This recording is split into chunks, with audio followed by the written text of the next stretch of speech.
Ahojte, vítajte v ďalšom vlogu Tour de Fleece. A dneska začíname česaním, ako som hovorila v minulom vlogu. Možno by som mohla zopakovať, že o čo sa teda jedná, lebo však to už je asi 4. vlog, ktorý začínam. A keby si chceli teda vedieť viacej, že čo presne robím, že prečo to robím a tak si kľudne choďte pozrieť môj prvý vlog o plánoch, že čo som vlastne chcela urobiť. Ale v skratke, vlastne čo sa snažím je, češem takúto prírodnú bielu vlnu, krémovú. A ešte mám vlastne, že potrebujem rovnaké množstvo bielej a rovnaké množstvo takej sivej. Som si povedala, že dobrý pomer je, že budem dávať 2 diely tejto bielej a 1 diel tu takej tmavohnedej až čiernej vlny a vznikne mi z toho taká sivá. A vlastne je to na sveter, ktorý potrebuje tej farby, ja si to potom ešte chcem zafarbiť na modro celé, ako to bude. Takže bude to potom akože modrý sveter, ale už to budem farbiť ako priadzu. Takže už mám jedno pradienko hotové. Teraz sa chcem pustiť do ďalšieho, takže potrebujem na jedno pradienko 2 takéto 60 gramové česance. Jeden som už dneska spravila a tu mám už vlastne navážené ďalších 60 gramov vlny, ono to tak nevyzerá, ale je to 60 gramov vlny a vlastne idem to pekne tuto na tú česačku naložiť a potom budem môcť začať triasť túto bielu a to je plán na dnešný deň.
Dnes máme už 16. Dúfam, že bude zvuk ako tak.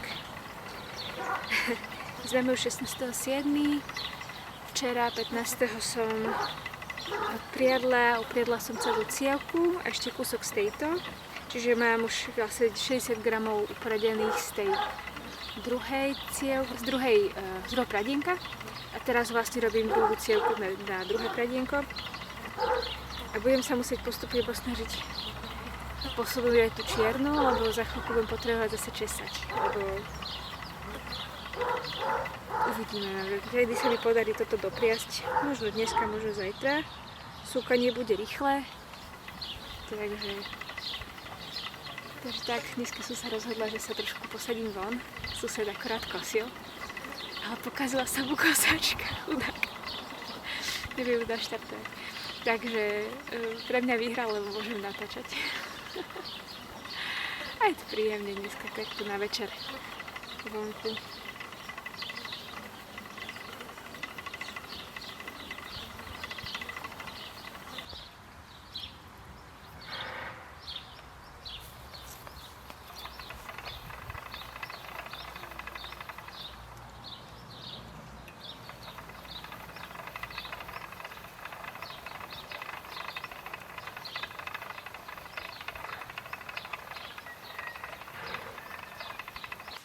Takže už máme 18. júla. Ja som včera nenatáčala, aj keď som chcela, lebo som zabudla nabiť baterku do foťaku, takže nedalo sa. Takže včera sa mi podarilo upriasť celú druhú cievku a dnes do obeda sa mi podarilo zosúkať. Som moc nenatáčala, lebo to bolo trošku hektické okolo a tak. A ja som navyše trošku ochorela. Neviem, či som prechladla, alebo som niečo chytila od manžela, lebo on bol taký trošku osoplený a tak. Takže mali sme ísť dneska na oslavu, bohužiaľ sme to museli zrušiť, lebo pre istotu nechceme nikoho nakaziť. Takže keďže som vlastne urobila obidve pradienka biele, takže už ma teraz čakajú len tie sivé. A na to potrebujem tú čiernu vlnu očistiť, rozvoľniť. Takže do toho som sa pustila, vlastne už včera tak trošku. Tu mám trošku také čiernej vlny, ktorú som odtriedila, že bola ešte také lokničky, ktoré boli použiteľné. Nejakú časť, pomerne veľkú som vyhodila, lebo to boli proste spustené tie lokne. Takže čo teraz robím, je vlastne to isté, čo s tou bielou vlnou celý čas. Čiže každú lokňu zoberiem, posnažím sa z nej vybrať všetky tie kusky nečistoty a rozvoľniť čo najviac. A dúfam, že sa mi podarí čo najskôr. Mám nejaký malý začiatok, možno to bude 20 gramov a pochybujem, to bude tak 15. Takže potrebujem vlastne načistiť 80 dokopy, ale 20 stačí, aby som mohla čistať prvý plát. Takže to sa teraz posnažím, kým som taká trošku menej energická. Lebo na to nevyžaduje to nejak veľa energie, ale sedieť a triediť a vyberať z toho kúsky slamy.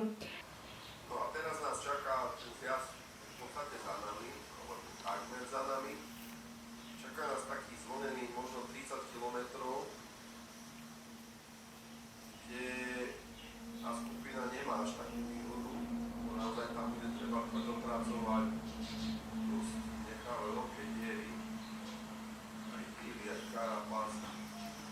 Batéria, aj keď on je celkom výbušný. Ale myslím, že UAE má jednoznačný cieľ dnes, že o žltý dres sa teda neboja ani náhodou, ale že... Ahojte, tak už máme útorok a teraz neviem, aký je datum, napíšem niekde na obrazovku. No, chcela som vám už včera, v pondelok, dať nové videjko, ale necítila som sa dobre, ešte stále možno aj počuť na mojom hlase, že som zachytnutá. Nevládala som nič robiť poriadne, dneska už mám trochu viacej energie. Ale čo som robila je, že som sa snažila pripravovať túto čiernu vlnu, takže už mám teraz dosť na zhruba 2 česance, ešte ten druhý česanec ešte trošičku potrebujem dočistiť, ale toto už mám pripravené. Takže spravila som si tu taký sendvič. Mám tu vlastne na štvrtinku rozdelenú, štvrtinku som rozdelila tú bielu, na štvrtinke je tú čiernu.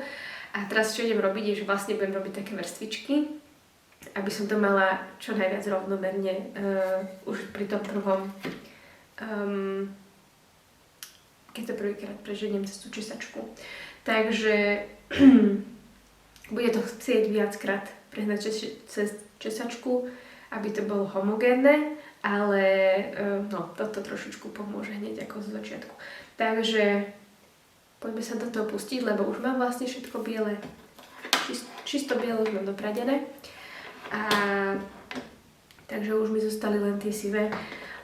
Úprimne si myslím, že budem rada, ak spravím jedno pradienko sivé, lebo dve určite nedávam. Ja som veľmi dúfala, že bude efektívnejšia trošku, že budem mať viacej času na veci a tak, ale proste, keď nie je návšteva, tak je choroba, alebo bodanie do komára, alebo čoho to bolo. Tak, to je proste život. Nie vždy sa nám podarí urobiť presne to, čo chceme. Takže, ale tak aj tak je to super. Že sa mi podarilo proste to celé to rúno biele rozvlniť a aspoň raz načesať, takže už to je super. Dobre, pustíme sa do práce.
toto je prvý prechod.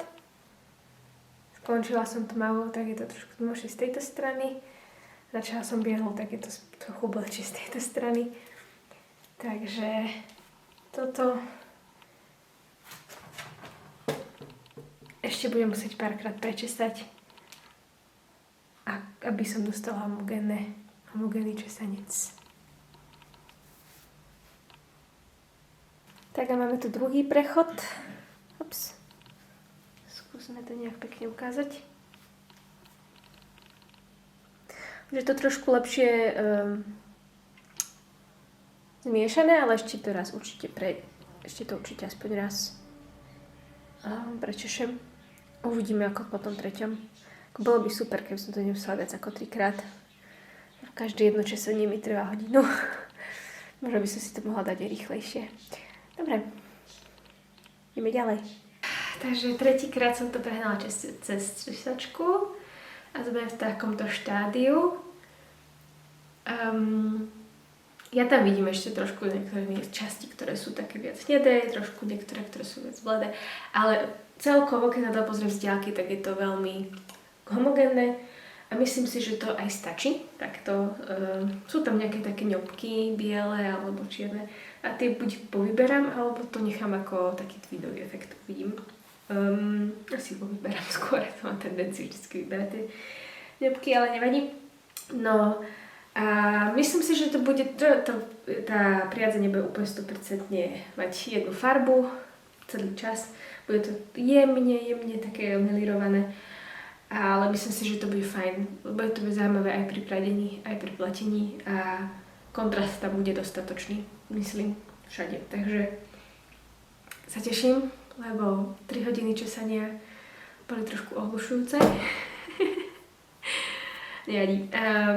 Takže mám česanec a najbližšie 2-3 dní mám čo robiť. No, ale samozrejme musím pripraviť aj ten ďalší, aby som to mohla... Môj najnovší cieľ, teda taký zredigovaný, by som povedala, zrevidovaný. No, som proste prehodnotila, že nestihnem to urobiť celé určite. No. Takže keby sa mi podarilo spraviť takto 2 česance a spriazdiť ich a dosúkať dokonca Tour de Fleece, to by bolo úplne že perfektné. A myslím si, že teraz sa idem pustiť do pradenia. Chcem ísť von. Pre prípad, že by bol zlý zvuk, tak sa s vami učím už teraz. Toto myslím si, že by mohol byť dnešným dňom, by mohol skončiť ďalší vlog a potom zajtra začnem nový, aj keď to nie je úplne logické, ale nevadí. Na začiatku ďalšieho vlogu vám ukážem, čo mám vlastne to teraz urobené. Nie je to nič špeciálne, mám proste 2 pradienka biele a toto idem začať. Takže ďakujem, že ste sa pozerali na mňa. Dúfam, že vás to bavilo. Kľudne dajte nejakú spätnú väzbu, čo robím dobre, čo robím zle. Rada sa zlepším. A pozývam vás do záhrady. Oj, niekto mi píše. Pozývam vás do záhrady.